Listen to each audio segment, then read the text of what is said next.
সরকার তো তার বিষয়ে খুবই হার্ড লাইনে, এবং যেগুলো দেখা যাচ্ছে সেই সব কিছুই হার্ড লাইন হলো বিএনপির জন্য। তাহলে কি বিএনপি থার্ড লাইনে কিনা?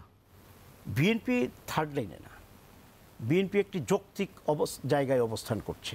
এটাকে আপনারা কোনভাবে কোন লাইনে নেবেন সেটা আমি আপনাদের উপর ছেড়ে দিলাম। না, আমরা কোনো লাইনে নিতে চাই না। না, সরকারের অবস্থান থেকে আমরা এটা একটা রেটরিক টাইপের, পলিটিক্যাল রেটরিকের মতো আমি নামটা দিয়েছি। জি, যাই হোক, আমি মানে ফার্স্ট লাইন সেকেন্ড লাইন বাদ দিয়ে আগেই থার্ড লাইনে যেতে চাই না। তার আগে আমি কিছু কথা বলতে চাই।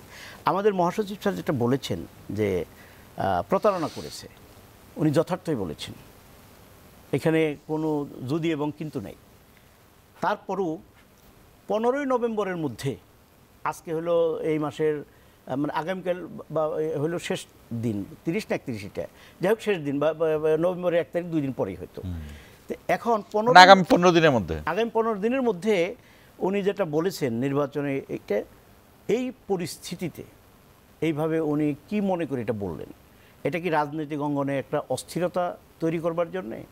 প্রত্যেক নির্বাচনের একটা বিষয় আছে, সেটা কি নির্বাচনটাকে কিভাবে হবে।